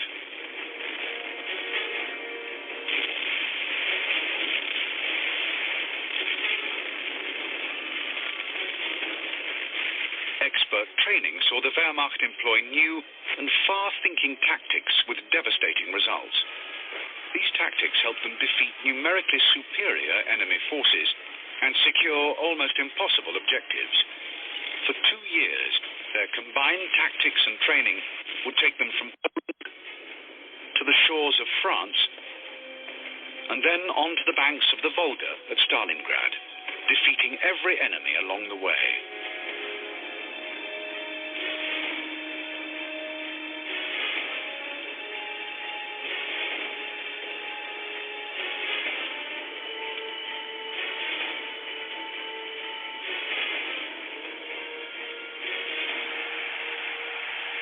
A major problem was that the Wehrmacht had to contend with incessant infighting at higher levels. This sometimes resulted in unclear objectives, most notably during the war with Russia. Without doubt, being led by a dictator such as Hitler, whose military experience and abilities were limited, also had its effect on the final outcome of the war. Masters at the art of counterattack and equally adept in attack or defense, the German army was, however, a worthy opponent to any foe. Despite an ever-decreasing supply of resources and multiplying difficulties, they remained resolute and focused on their tasks. The heavy defeat at Stalingrad had deeply affected them, and the fact that they quickly recovered and managed a stunning victory at Kharkov is evidence of their capabilities.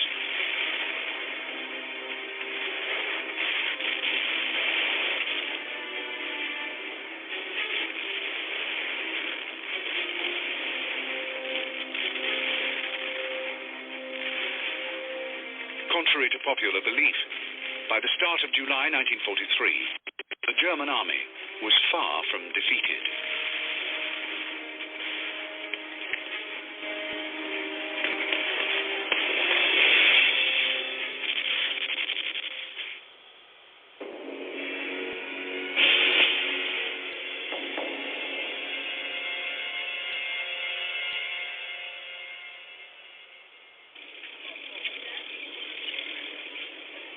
The arrival of the formidable T-34 onto the battlefield caused the Germans to revive some of their pre-war plans for heavier tanks. One of the results was arguably the best tank of World War II. The Panzer Mark V, or Panther, weighed in at 45 tons. It had a 5-man crew protected by 120mm sloped armor. This tank was armed with a superb 75mm L-70 main gun with two 7.92mm MG-34 machine guns as backup. It could produce a top speed of 30 miles per hour. It was rushed through production to ensure that it was ready for the Kursk offensive. Hitler placed great hopes on the Panther and delayed the start of the battle to allow for its production. The early models were plagued with mechanical breakdowns that would have serious consequences for the troops at Kursk. But once the design problems were rectified, the Panther tank became an excellent weapon.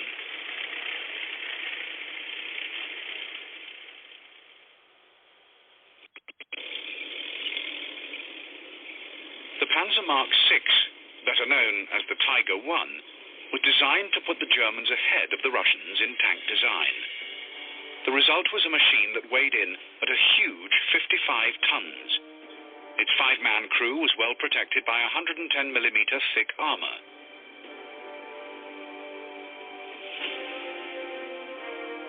Unlike the Panther, the Tiger I had the more conventional flat-sided armor that wasn't as effective as sloped armor, but it was so thick that it was virtually impervious to any weapon on the battlefield. The Tiger's main armament was the phenomenal 88mm gun, capable of destroying anything it came across at ranges up to 2,000 meters. The close support weapons were the standard 2 MG-34 machine guns. The 21-liter engine produced a top speed of 24 miles per hour.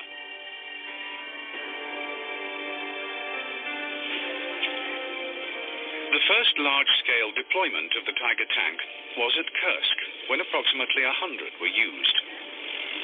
They were placed mainly with the elite formations of the Waffen-SS and the Großdeutschland division.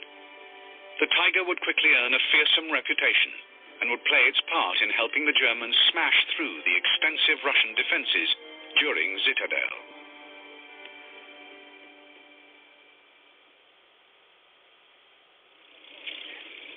This heavy tank destroyer appeared after Ferdinand Porsche's design for the Tiger I was turned down.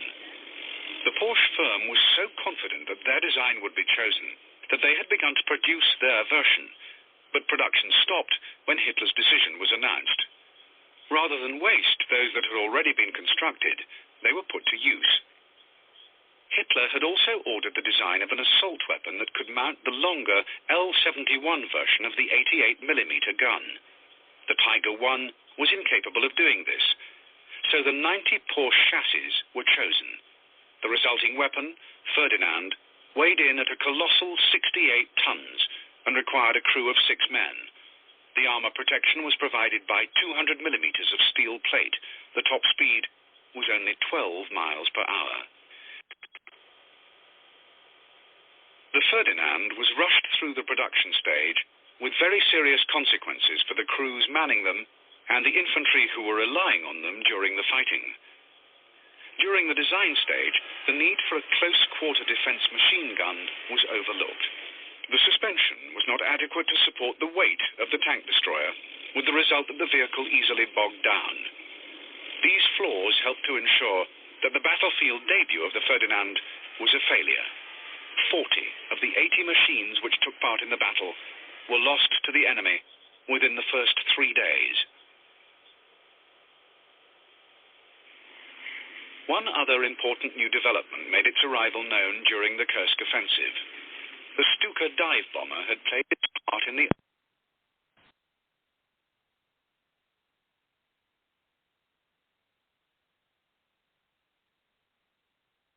Hey, all right. I just switched microphones there. Sorry about that.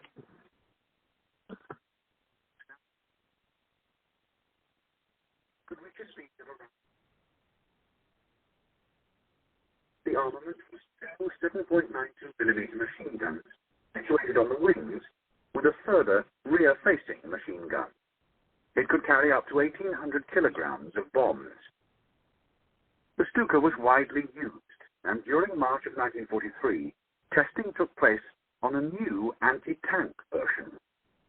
Two 37mm flak cannons were fitted to the underside of the plane in place of the bomb load.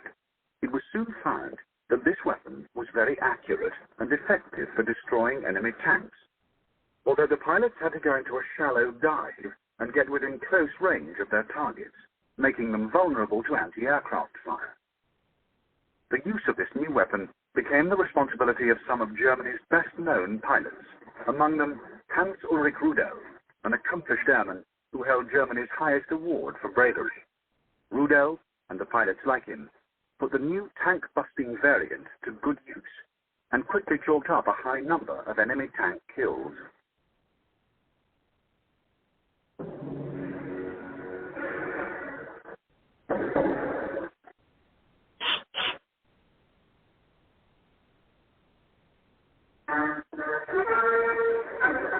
The restrictions imposed on Germany after the First World War included a limit on the size of her army. Although painful for the Germans, this restriction would have noticeable benefits when war finally broke out again. The selection process was rigorous, and only the best candidates were chosen. As the political situation changed and the army expanded, these carefully chosen men moved up the ranks and passed their skills down to many others. Another result of the interwar restrictions was that even the most junior soldier was trained to take the place of his superior. With some brilliant tacticians and military minds leading them, and supplied with good equipment, the German army of 1939 was a truly formidable opponent.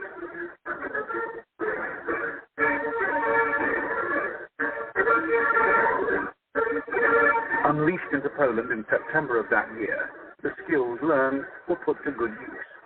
Quick, decisive campaigns followed, one after the other, over the next 18 months. The average German soldier that crossed the Russian border in June 1941 was a well-trained, battle-experienced, and very capable man. Determined and professional, the German soldier of World War II would prove his ability again and again.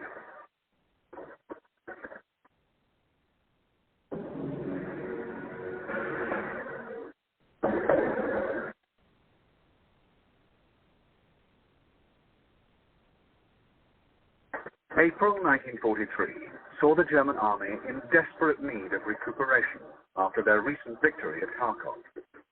The Russian army was also in danger of outrunning its own extended supply lines. These two factors resulted in a period of relative quiet over the Kursk region.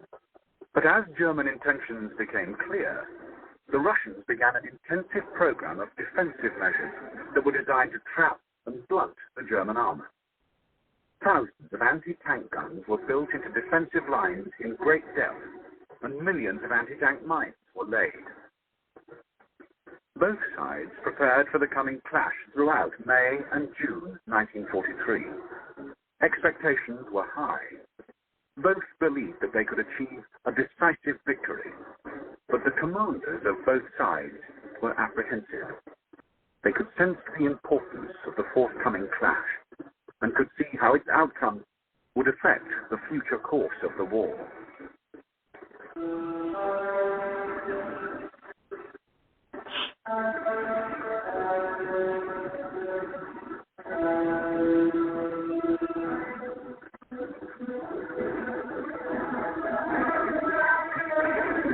The armies facing each other in the Kursk salient in the late spring of 1943 knew the vital importance of victory in the coming battle. The halting of the Russian offensive in March had brought a lull to the southern sector of the Russian front, an area that had seen horrific and savage fighting for more than 6 blood-soaked months.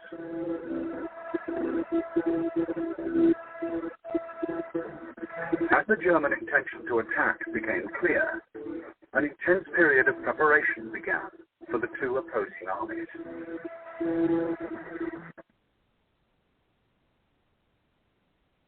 The halting of the German advances at Stalingrad seriously affected German morale.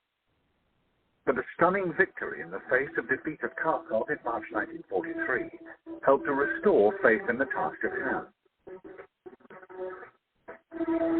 The Russians were keen to make the most of their Stalingrad victory and were confident that they were finally starting to defeat the German forces. Their plan suffered a setback at Kharkov. But after this intensive battle, both sides drew their breath and prepared for the next phase of the struggle.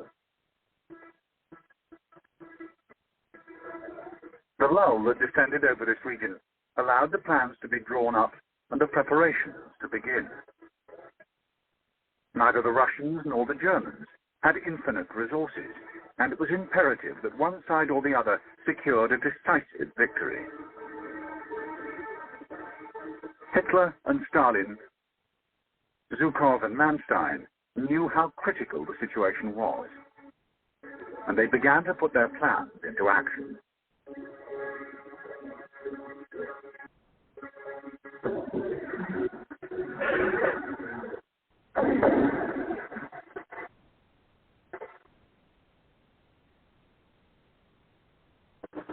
The brilliant tactician Zhukov commanded the Russians.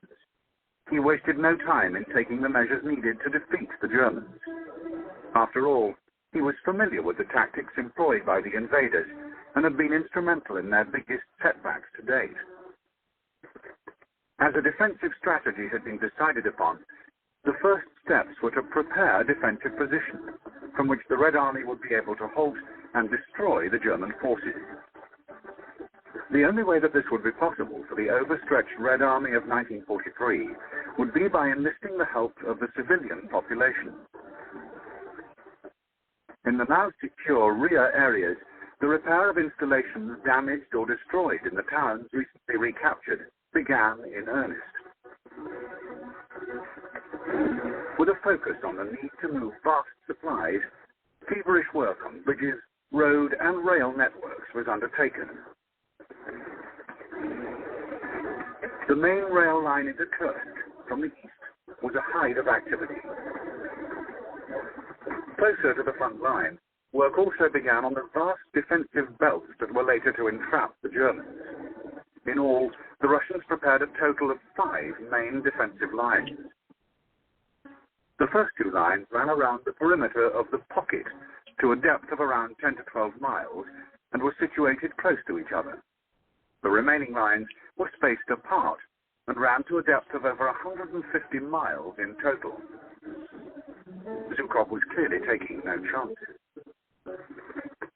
Within these defensive lines, construction began on individual positions that were to blunt the expected strong German armored attacks. Hundreds of thousands of anti-tank and anti-personnel mines were sent to the area. Cheap, easy to manufacture, but highly effective, these devices were planted in huge quantities. Estimates suggest a figure of up to 5,000 mines per mile of front. Other tried and tested measures, such as anti-tank ditches and barbed wire, were also widely employed. The intention was to draw in, hold up, and then destroy the attacker. Overall, it was an excellent demonstration of what could be achieved by the effective use of the engineering skills and materials at hand.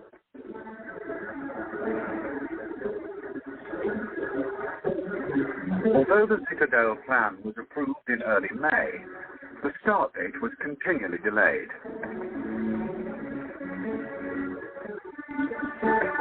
Hitler's desire to leave no room for error saw him postpone again and again. Various factors caused these delays. One was the production of the new Panther tanks. These delays only helped the preparations of the Russian defenses that were very apparent to the German reconnaissance aircraft that flew over and photographed the area countless times. All the while, the highly efficient Lucy spy ring continued to feed the Soviets with accurate information, telling the Soviets exactly where and when the Germans would strike.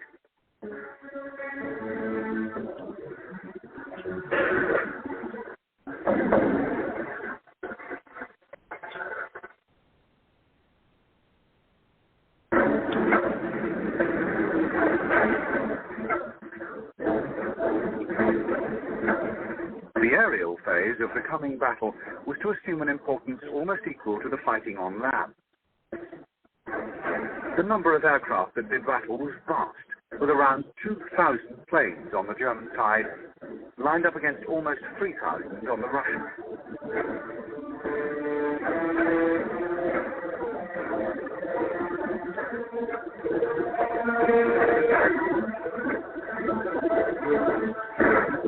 The Russian Air Force had improved steadily since the 1941 German invasion, and they were, by this stage of the war, a well-equipped and well-organized force.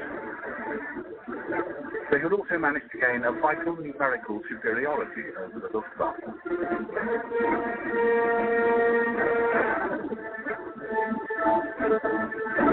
In the run-up to the battle, the Luftwaffe flew many aerial missions. During June, they destroyed over 300 Russian planes by various means.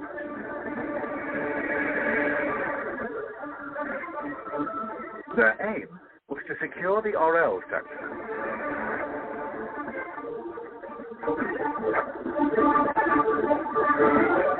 As the battle got underway, the Luftwaffe became heavily involved.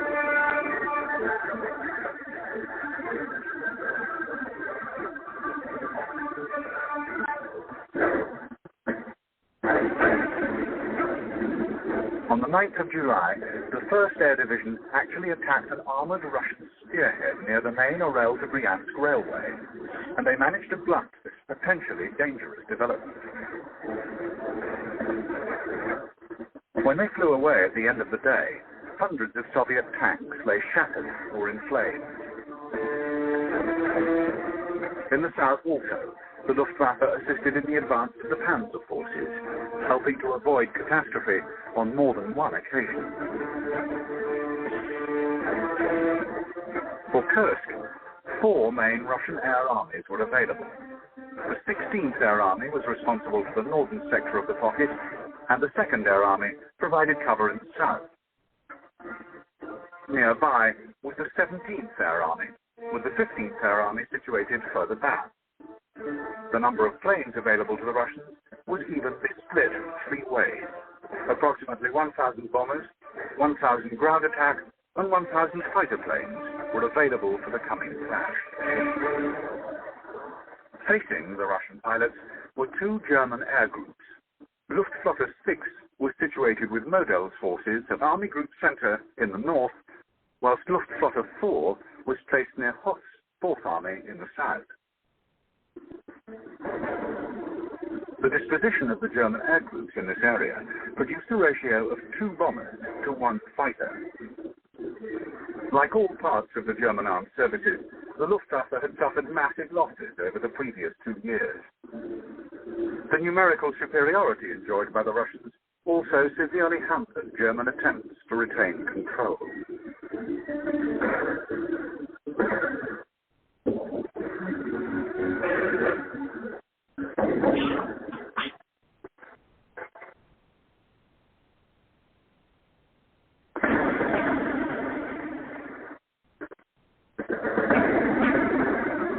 Underneath their protective air umbrellas, the soldiers and tank crews on the ground busied themselves with their preparations.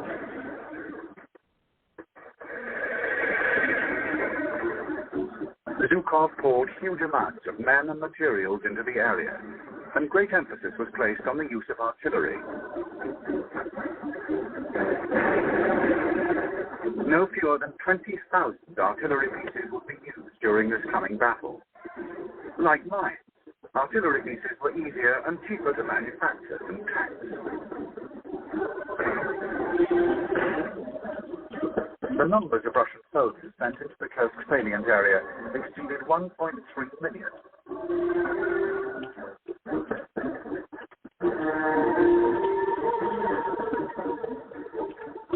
In the north of the salient was the Central Front, under the command of General Rokossovsky. In the south was the Voronezh Front, commanded by General Vatutin. In reserve, behind the salient, was the Steppe Front, under the control of General Konya.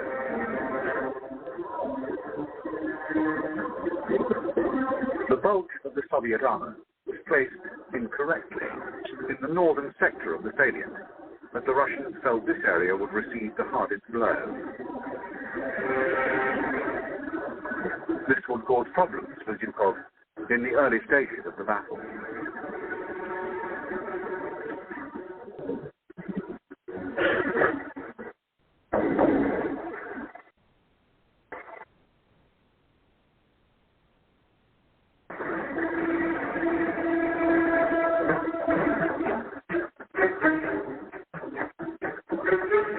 Some 900,000 German soldiers were committed to the Battle of Kursk.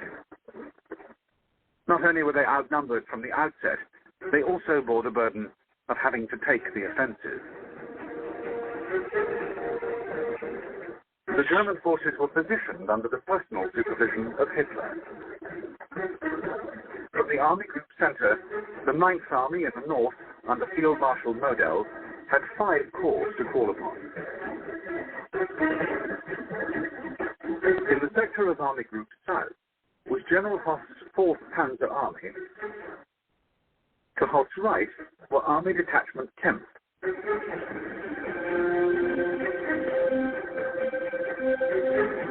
The deposition of the new panzers reflected the emphasis of the South in the German attack plan. Around 90 Tigers and just over 100 of the new Panzer tanks were to be found in this region. This was by far the biggest gathering of the new generation of German tanks, and much was expected of them.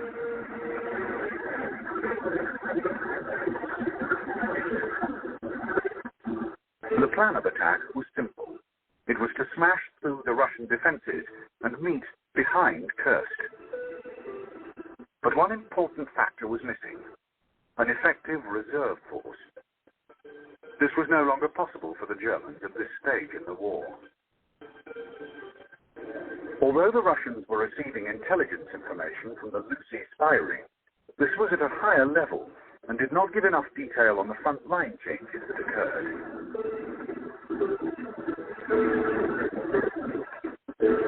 The sheer size of the opposing armies involved made it impossible to conceal them effectively. The increasing aerial armada was put to good use as extensive reconnaissance from the air was carried out. The Germans actually commented that they had photographed every piece of the intended battlefield area in the run-up to the start date. The main defensive measures used by the Russians could be seen from the air, but the more detailed gun emplacements were still expertly hidden. A number of dummy positions were constructed as a time-tested means of fooling the enemy. German confidence was running high, and nothing they saw altered their decision to attack. The Russians also used information gathered from captured prisoners. Special raids were carried out in order to snatch prisoners for this purpose. The Germans, too, used this type of information gathering. Before any major operation, the radio traffic passing among the enemy units increased dramatically, with specially trained troops intercepting it. It is impossible to know fully the intentions of the enemy, but through the use of these various methods, a clearer picture of their plans can be determined.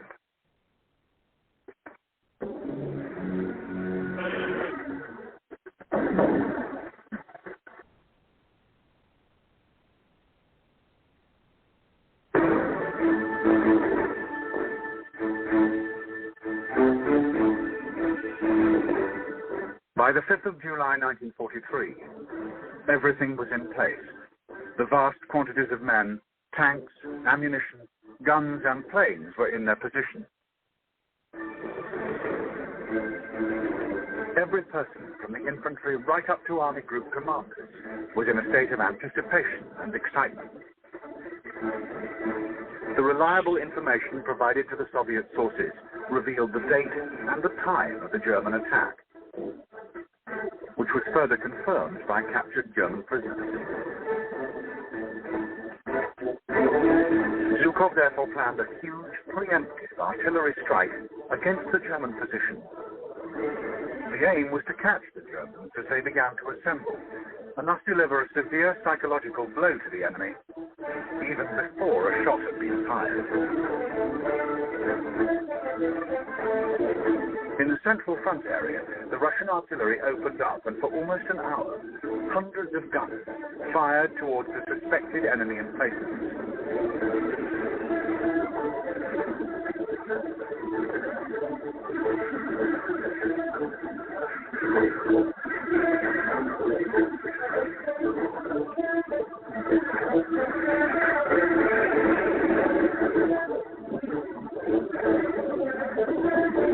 In the north, Model's forces quickly recovered from the Russian barrage and began to reply with their own artillery attack. And over the northern part of the Kursk salient, the noises, flashes of light, bursts and All right, everybody. Okay, let's see. Shut this down here. All right. Okay. Well, just some interesting questions here. Some people asked me, so I figured I'd give some interesting facts here, things that make you think. Let's see here.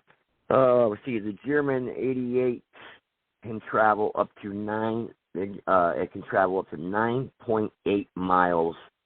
So they had that mounted on their Tiger tanks. So with supreme accuracy, it goes. You can go 6.8 miles. That's pretty far. 6.8 miles with supreme accuracy. I mean, so let's see here.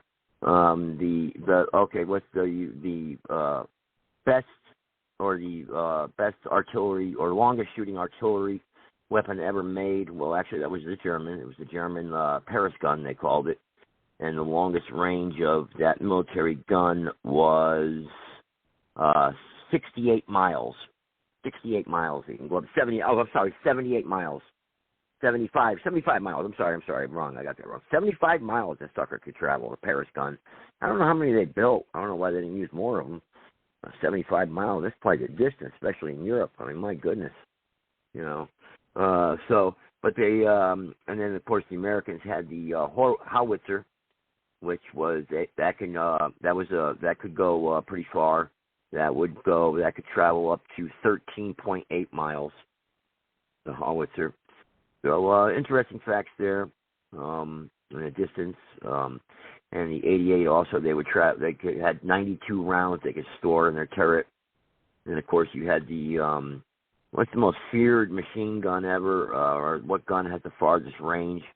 Well, the 50 Browning machine gun round at effective ranges up to nearly 2,000 yards. How far can a 50 caliber bullet go? 50 caliber bullet could travel up to 5 miles, depending on the wind and whatnot. How far can a 22 go? A 22 bullet can travel up to 1.3 miles. So that's not that far at all. 9mm can go up to 3 miles. 3 miles, 2 to 3 miles, depending on the wind speed and weather and whatnot. So yeah, it goes pretty far. So, when you're shooting, you got to be careful. Be very careful. It's like shooting up into the air. You got to be an idiot. And plus, those things come back down. And people just don't understand that. So, what was the farthest shot anybody has ever done? A kill shot, farthest shot? Actually, that would be held by, I think it's Chris Kyle. I think it's 2,100 yards away. That was a confirmed kill, actually. 106. He had actually 255 claimed kills. 160 were confirmed. His farthest confirmed kill took place in 2008 near Sadar City at 2,100 yards.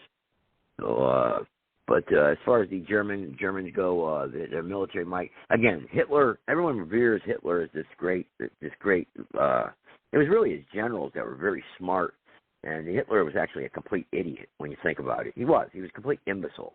He had it all. I mean, he should have never attacked Russia. I mean, he was paranoid. He was just paranoid. He didn't trust anybody. And the Battle of Kursk really was the stupidest dupe job he ever made. He should have just built a defensive. He should have salvaged his army in Stalingrad, got him out there. He had that victory afterwards, and then he should have rested them and dug in defensively and rebuilt his material supply lines up. And then he probably could have won. He could have won, or even just stayed defensive. The Allies would have never had a chance invading, storming the beach of Normandy. They would have just never had a chance at that time if Hitler would have had his entire military in place and attacked. They would have drove him right back. But then I'm sure the Americans would have never, ever allied up with Britain at that time. They would have waited, and technology would have eventually been in our favor, and our technology would have surpassed the Germans, and we would have most definitely, with our resources, we could defeat anybody. So that's a fact. I mean, our land mass is so large and big. See, Japan screwed up. Japan really drew us in there by attacking us, and that's the problem why we got dragged in an early stage. We didn't have we had the idiot Roosevelt for president, and we just didn't have the military strength. It was weakened, and it was depleted from World War I still, and we weren't building up our military industrial complex. We weren't building it up. Our tanks, we had no tanks. Our Navy was weak.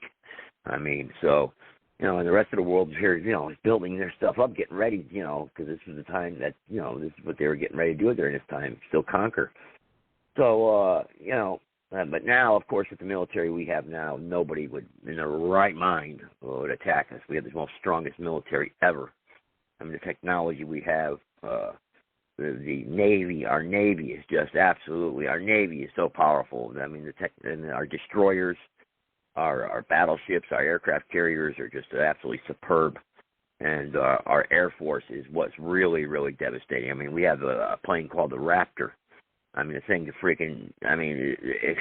it's got such stealth capability. I mean, it's just absolutely superb aircraft, very expensive to build. I think we only got like 30 of them or 40 of them, but those 30 Raptors can practically destroy the entire country. I mean, they're just superb, the Raptor. Let me look it up here, the Raptor. Let me see here real quick here. U.S. Air Force. Let's see here. I think I looked this up one time before. I don't know if I got it still in my browser. The F-22 Raptor Air Force fact sheet is a combination of stealth, super cruise maneuverability, and integrated avionics coupled with improved supportability. This is just Lockheed M-22 Raptor is American single-seat, twin-engine, supersonic, all-weather tactical stealth fighter aircraft developed for the United States Air Force. Its top speed is 1,500 miles an hour. Its range is 1,864 miles. Its weight, 43,000 pounds. I mean, this thing is just absolutely crazy. I mean, this aircraft, it's the most lethal fighter ever built. I mean, absolutely superb fighter. I mean, it's